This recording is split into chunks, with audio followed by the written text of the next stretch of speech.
And welcome back now to Face the Nation. Mark Kelly is known for his career as an astronaut, commander of the space shuttle, as well as being former Congresswoman Gabby Giffords' husband. She, of course, was seriously injured by a gunman.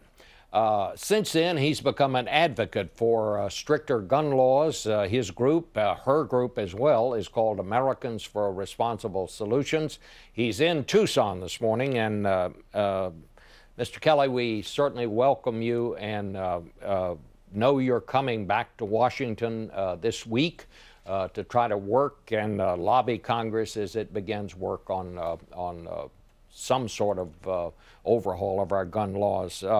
I guess I'd ask you first, what do you think the impact of these families from Newtown coming to Washington? It was an amazing thing to see them as they went around the Capitol this week. What did you think of their efforts here? You know, Bob, statistics are one thing, but real people meeting in a congressman or congresswoman's office, has it's a real connection to how gun violence in particular, affects people in our country. I mean, I think it's incredibly impactful. I hope they get the opportunity to meet every member of Congress before we come up on these votes in the Senate and then the House. Do you think, what do you think is going to happen? It's going to be very difficult to, this issue is so heavily lobbied by people on both sides. You have the National Rifle Association here. You heard Senator Manchin and Senator Toomey this morning, who've come up with a bill to try to reform this whole business on background checks. Where do you think this thing stands right now? Well, I think there will be a lot of amendments that are offered. Hopefully we see a bill that addresses expanded background checks, the Toomey-Manchin bill. I mean, both Senator Toomey and Manchin said one of the hardest things is going to get these other members to actually read the 49-page bill. So I implore them to do that. It's 49 pages that their constituents support.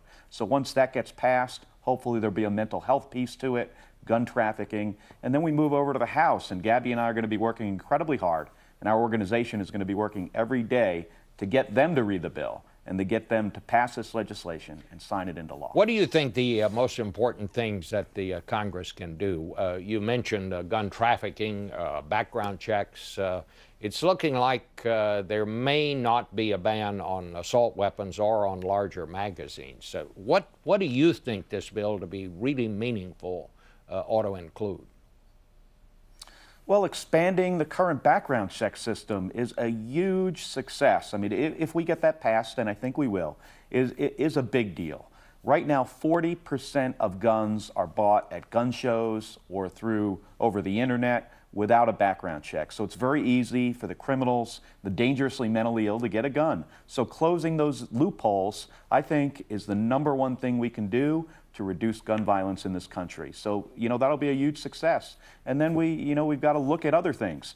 For such a long time, the government has been prevented from analyzing data.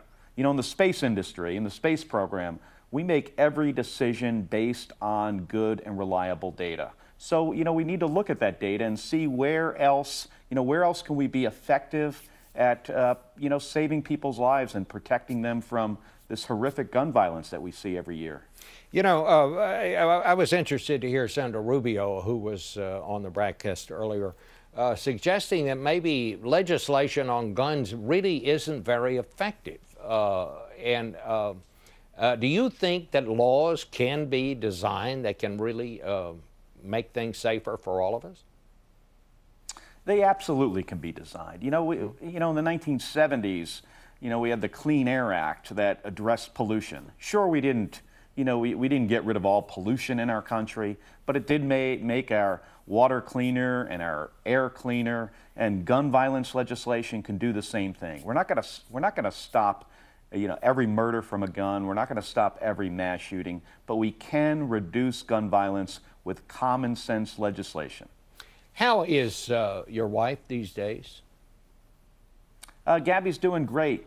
She works really, really hard at her rehab. She does physical rehab, occupational, speech therapy. She's now re-energized by, being involved in something that's going to improve people's lives. So she's doing great. She's got a great attitude. She's looking forward to being in Washington next week. We're going to be on Capitol Hill. We're also going to be there to honor one of our former colleagues, Gabe Zimmerman, who has a room in the Capitol Visitor Center being named after him. So, you know, she'll be meeting with her former colleagues, and we're going to be continuing to push for this expanded background check bill, and hopefully we'll get it through the Senate and over to the House. All right. Well, Mark, it was great to hear from you this morning.